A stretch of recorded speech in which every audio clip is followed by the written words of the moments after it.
So, we are going to take it slow, said the snail to the crow. Roar, roar, behind his cheeky grin.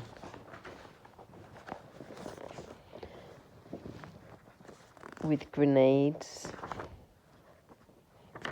behind his Super Bowl wing.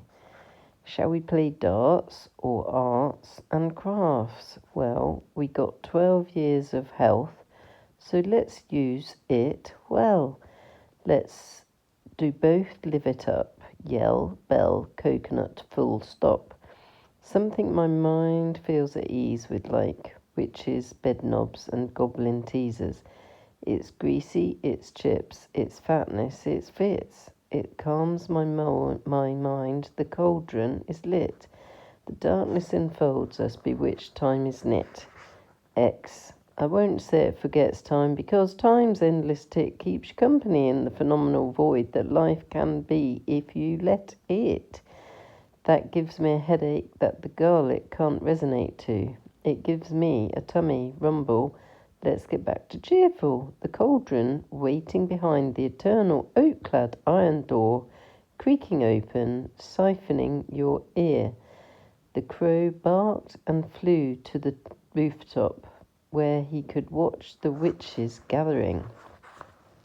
They were, as usual, a motley crew, and hissing and gaggling, stirring aubergine curry, and sort of at slow pace, but in a hurry.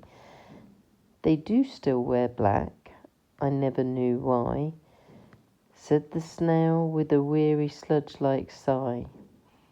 He carried on munching his turmeric grass-induced coma and decided to shuffle over later when the fire had settled in and the witches were not moving around so much and just taking it in.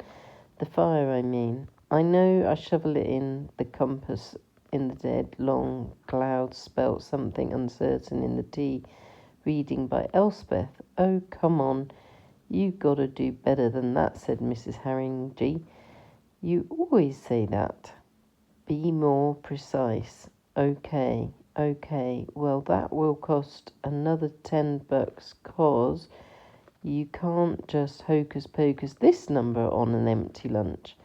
Okay, business over, and she turned her rusty wheel, rusty from arthritis and the starful night chill.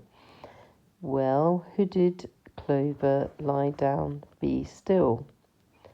Evil wind, silent side, compass, treasure map, whodunit guide. The snail munched on, the crow was bored and flew home to his wife. A cuddle from her could not the arms of time and bones grow me feathers and curiosity of the flight of reason, flight of your life to know my father is the king of all crows, the time lord connecting and governing woes. Gee, if I was to grumble, I would only say, we have no crows here. I usually feel at home and know my destiny is on the right track. So, Elspeth said, beating me back on track. She looked around so fast she hit me with her ugly nose. I don't mind this, as I like being struck by something realer than triviality. The mind hadn't wandered. It was still been banality, which is okay and better than malignant tumours. And, well, you know who's nicked my teddy, who's nicked my home, who's nicked my phone and my phony lines, and my greasy donut, and my neurosis, and my sclerosis, and my emphatic nerve system, and my infinite full stop. And breathe in and smile, head up and yawn and stay a while. I don't know what to say.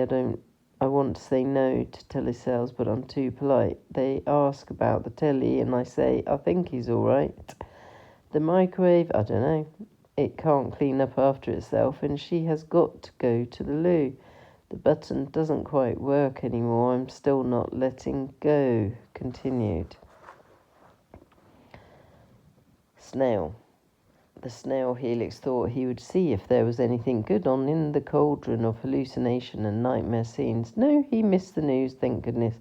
It was Elspeth. Elspeth was trying to connect to her powers, it seems.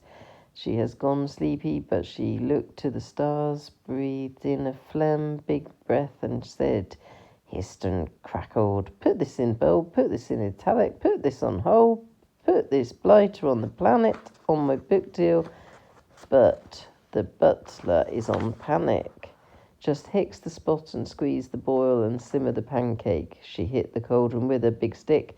She got their attention. She did spit. Ah, ha, ha, ha, ha, ha. The witch's noise. She hit the ground and made her laugh. Well, spoken politely, but the spell went well. Super suds and hexing vacation, blinding beauty and termite taxation. Crowds in the sauna and massages on hold, ache and create and broomstick peril. She stirred the stew and said, come on lads, let's stew some venom. Aren't we supposed to be the nasty crowd, or are we the stupid fool who set fire to my hairy chin, set my weaker side on a Saturn ring to be pointless out in orbit? It is that much of a waste of energy.